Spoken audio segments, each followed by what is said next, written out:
大家好，歡迎大家收睇大丈夫商業電台第4集啦。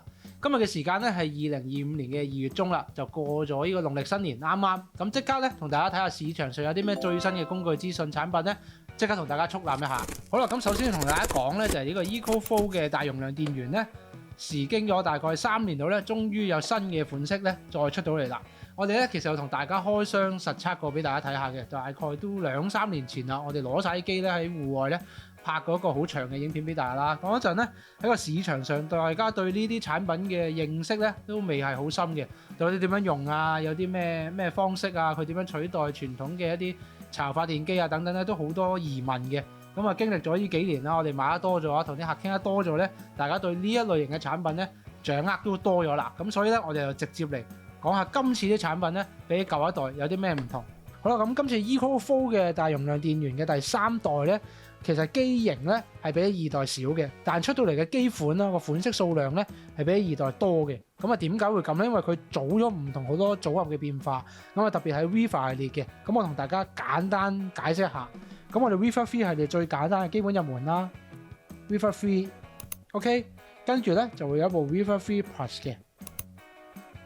咁Viva 3 Plus 之後咧，佢有一個型號叫做 Viva 3 Max 啦，跟住咧就係 Viva 3 Max Plus 嘅。咁當然啦，佢再落去咧，佢有 Delta 3啦，同埋 Delta Pro 第3代。咁Viva 咧，我哋係首次咧出咗2款，我哋叫做 EB300 嘅後備電啦，同埋 EB600 嘅後備電嘅。咁基於呢兩個後備電嘅出現咧，所以咧先會出到 Viva 3 Max 同 Viva 3 Max Plus 呢兩樣嘢嘅。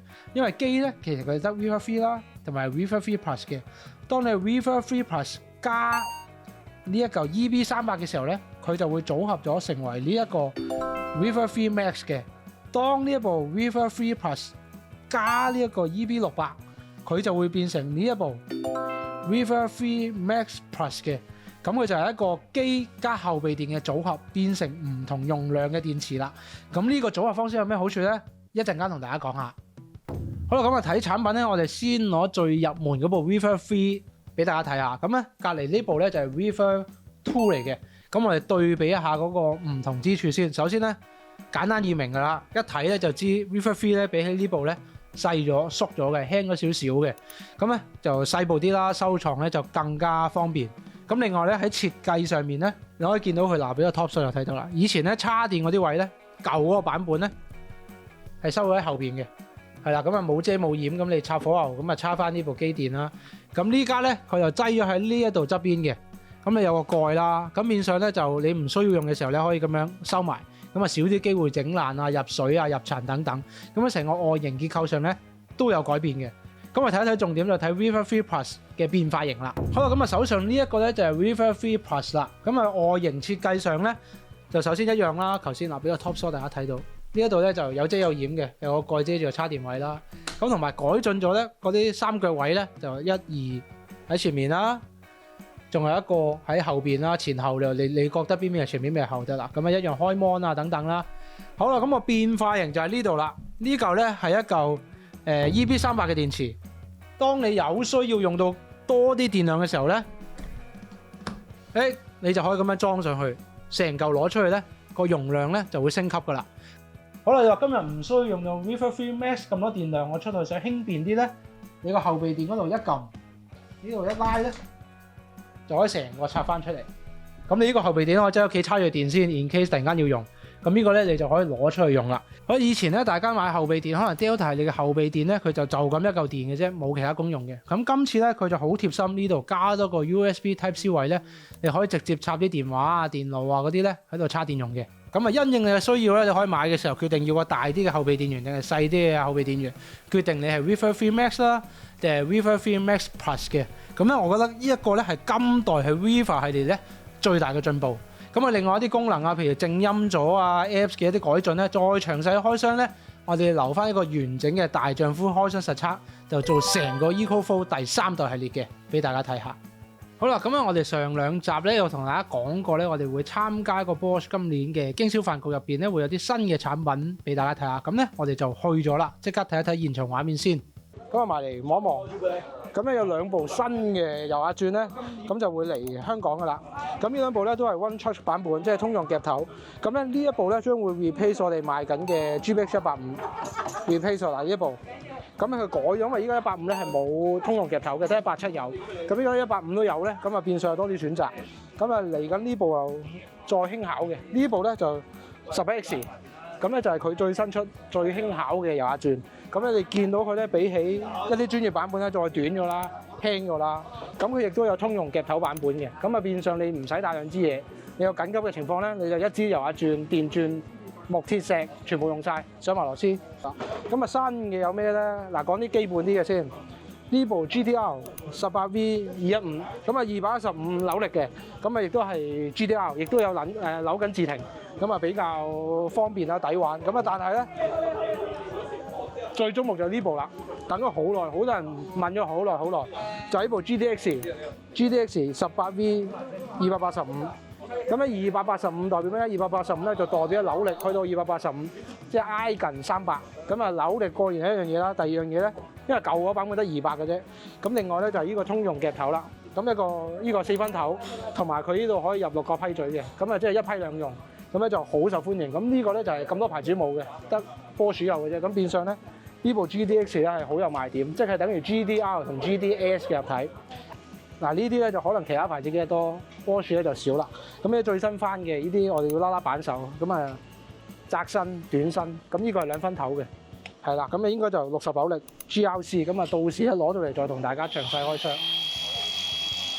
咁啊磨機咧3款咧，首先呢2款咧就係取代我哋呢家嘅 GWS180，即係最基本個版本，但係咧佢亦都加咗呢個 Drop Control，即係部機咧有離心力咧，即係會停嘅。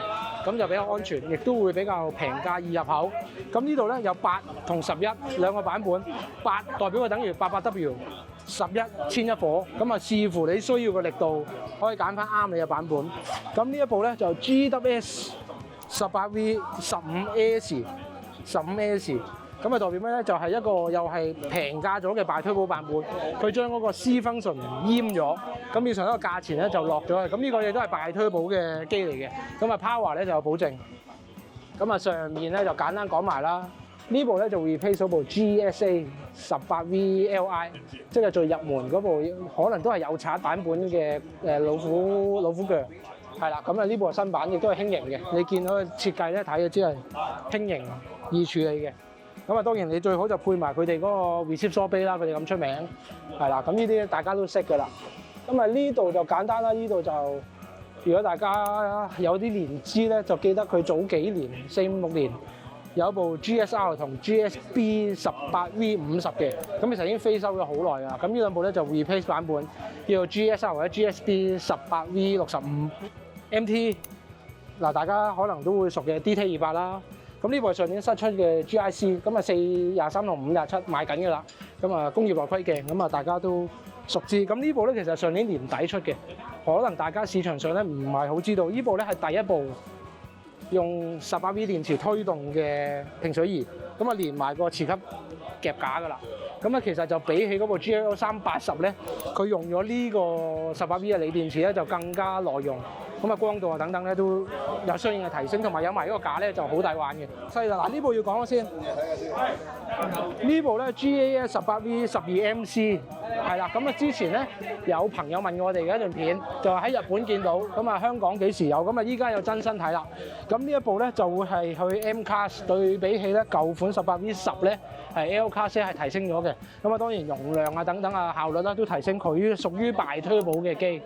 OK， 咁啊呢個吸塵能力咧，同埋佢有一個連動功能嘅，即係以前嘅 GS15或者 GS15PS 先有嘅連動功能，即係咧你個以前啊你個電工具插咗落個吸塵機再插掣咧，着嗰個工具一個吸塵機會着，咁但係只限於插線㗎嘛。咁呢部咧佢可以做到無線功能嘅連動功能。咁啊詳細點咧？遲啲我有版嚟到大丈夫咧就再同大家睇。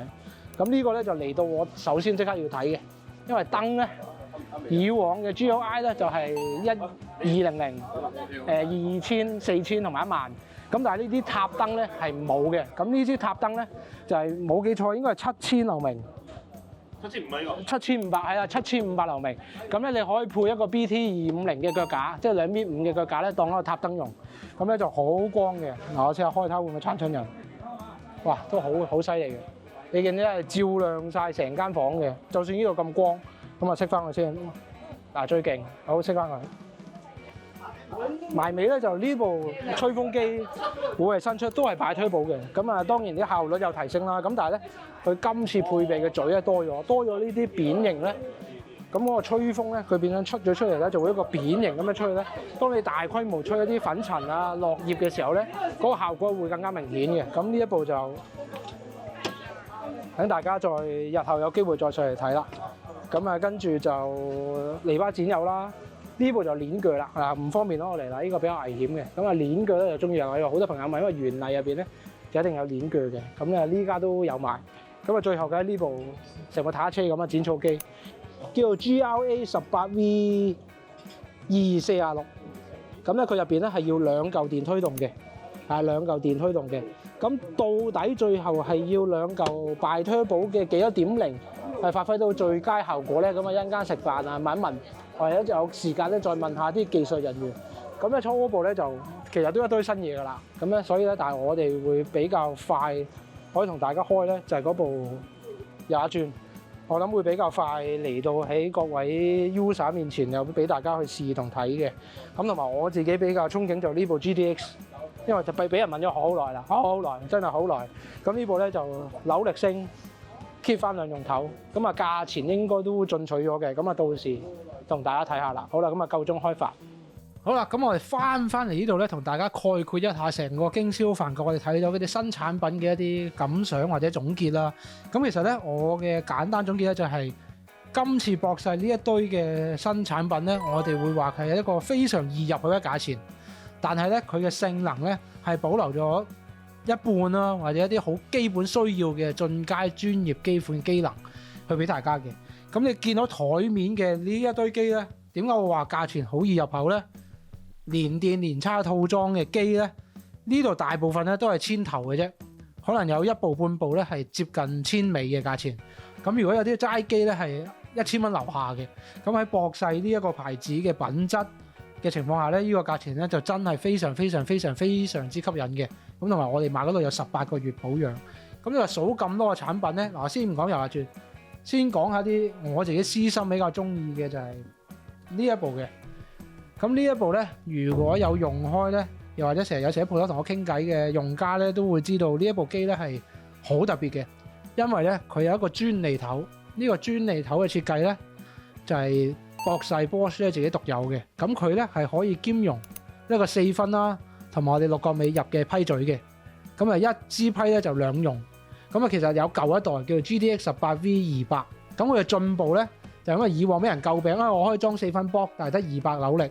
今次咧就進步去到285扭力，係啦，你俾個 top 數大家睇下，去到285扭力嘅。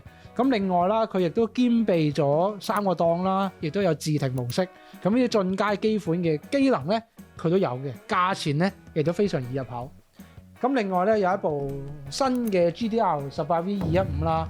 咁咧比起我哋上年年尾介紹嗰部220咧，就冇咗嗰個連結嗰個 connect 嗰個進階 function， 但係佢基本嘅自停啊、減速功能咧佢都有，同埋扭力咧就細少少，但係個價錢咧就更加易入口嘅。咁另外咧就係磨機咧，我成日都話不嬲係博世嘅弱項嚟嘅，因為機款唔多啦，或者個價錢咧唔係太容易入口。咁啊今次終於有新嘅入門版本，就係呢部 GWS 18V11S。咁11係代表咩咧？11咧就係代表1100W 嘅功率。咁咧佢亦都保留咗一啲進階機款先有嘅力度調整啦，咁同埋咧佢係有呢個 kickback 功能嘅，即係有呢個安全功能。當你部機跌或者向後發嘅時候咧，佢會即刻停機嘅，因為磨機大家都知道係最危險嘅嘢啦。咁啊詳細嘅油壓轉開箱咧，我哋之後有一段開箱實測俾大家睇下嘅。咁我哋即刻去下一環。好啦，咁啊翻嚟咧就係紅米啦，Milwaukee 美沃奇啦。咁其實咧25年咧，我哋陸續都開始收咗啲新品嘅，咁啊準備緊俾大家睇一睇。好啦，就係我哋今年咧，首先要回應翻上年我哋收到大家好多嘅訴求，就係講緊我哋嗰兩套孖裝，就係磨機加油壓鑽啦，又或者衝擊鑽加衝擊批嘅孖裝咧，希望拆散嚟賣嘅。咁但係上年咧，因為基於好多我哋離貨嘅包裝啊等等問題咧，就冇辦法。咁今年咧，我哋同 Milwaukee 反映咗夾咗之後咧，就正式啦，就將佢分家啦。你可以單獨咁賣，咁個盒咧個箱咧都細咗嘅。咁個價錢咧亦都分咗單電啦、雙電嘅套裝。你亦都保留咗個孖裝，亦都可以咁樣賣。咁啊任大家嘅需求。咁啊價錢咧就真係非常吸引嘅。單電套裝咧都係1000蚊頭，咁你就可以攞走紅米呢啲入門嘅套裝啦。咁啊再重複一次，包括一個18伏嘅衝擊鑽啦、電批啦、油壓鑽啦，同埋磨機嘅。咁啊，佢嘅新品咧，Milwaukee 咧，我哋準備好咧，就下集再同大家講一講。好啦，咁我哋翻嚟下一個話題咧，就係我諗最近喺電子鎖界位喺消費者嗰度咧，就好多人討論嘅，就係大陸咧發生咗一單新聞咧，就係個電子門鎖嘅鋰電池咧過熱定係有其他問題咧，就燒著咗成間屋嘅。咁啊，變相好多用家啦，可能最近上嚟買咧都有擔心過呢個問題，就係門鎖嘅鋰電池安全問題。咁我哋有賣開嘅飛利浦咧，就好快出咗一個聲明咧，去釋除一啲消費者疑慮嘅。咁個聲明咧主要有提到幾點啦，就係講緊佢哋飛利浦嘅電池咧係由大廠做啦，當然咁啊經過好多重嘅認證去確保啦，佢哋唔會有過載啦、過充啦同埋過熱嘅問題出現嘅。咁亦都過有一個 CE 嘅認證啦。咁咧務求咧希望各位用家咧買得安心、用得放心嘅。咁啊，當然大家如果喺用電子鎖嘅時候，可能發現個鋰電池用得耐啦，電量好似唔係好夠，又或者自己唔見咗，或者浸過水有問題嘅話咧，我哋建議咧都係去翻原廠買翻佢哋原廠嘅電池，千祈唔好貪平去買一啲代用嘅鋰電池，因為一來會影響把鎖啦，二來都有啲安全隱憂，可能會火燭啊等等嘅。係啦，咁啊安全嘅嘢咧就講到呢度先。另外咧，飛利浦咧有一把新嘅電子門鎖出咗，咁個樣咧就同呢一把咧702E FVP 咧有啲似，但係咧佢唔係行人面嘅，佢係行咩咧？佢係行掌靜脈嘅。咁點解有呢個需求咧？就係因為電子鎖咧出咗一段時間啦，咁可能以前都係指紋、拍卡、密碼、鎖匙啦。咁當然而家新出咧就有人面嘅，咁但係人面嘅價錢咧就會比較高一啲啦。咁但係指紋咧對於一啲老人家咧，佢可能啲手指可能好乾啊，或者指紋咧唔係咁容易咧開到門鎖。咁變相咧佢喺人面識別又覺得太貴嘅情況下咧，就冇一啲新嘅選擇。咁變相咧就出咗一隻掌靜脈嘅，咁咧佢就係 detect 你手掌一啲血液入邊嘅血紅蛋白去開門嘅。咁你只要開門嘅時候咧，攞隻手掌好似如來神掌咁樣咧，老人家一定識噶啦，如來神掌咁樣咧就會即刻開到道門嘅。咁另外嗰道門咧亦都有埋門檻嘅功能，咁啊指紋啊密碼嗰啲咧都有 keep 翻嘅。咁亦都就係多咗呢個掌靜脈嘅功能。咁啊希望咧就價錢咧亦都保持翻喺淨係得指紋同埋人面識別嘅中間。咁啊希望喺一個中價位嗰度咧，可以吸引到一班用家可以去選購呢款新嘅門鎖。咁啊貨咧就3月底先到嘅，但係依家有優惠，大家咧就可以去我哋大丈夫個網站嗰度睇睇啦。好啦，咁啊今集時間咧就嚟到呢度先啦。咁啊提一提大家，我哋上幾集咧有送唔同嘅嘢俾大家，叫大家留言嘅。咁我哋其中一個咧就係 Vox 開箱嘅 W298D 嗰個液壓起子批咧，咁啊截咗紙噶啦。咁我哋會下集咧講一啲分享一啲有趣嘅 comment 同答案，咁啊順便公佈埋嗰個結果俾大家聽嘅。咁啊我哋陸續可能之後嘅節目咧都會有唔同嘅禮物送俾大家。咁啊大家記得要留言支持我哋，最緊要就係訂閱我哋嘅 YouTube channel、like 埋 IG 同 Facebook 咧就更加好啦。咁我哋就下集見啦，ciao。大丈夫位於觀塘雲富廣場嘅分店已經開咗啦，各款各樣嘅電動工具牌子、小型工具齊集喺呢度，歡迎大家任試任玩。有咩五金工具問題，歡迎大家上嚟7樓問下我哋㗎。好啦，我喺度咧要再次多謝一直以嚟嘅觀眾啦、顧客啦，你哋嘅支持同鼓勵咧，成就咗我哋大丈夫咧可以開到第一間分店。咁希望日後咧可以再同各位觀眾啊、顧客啊或者品牌一齊成長，我哋再做好工具呢一塊。咁啊期望喺觀塘店見到大家，多謝各位。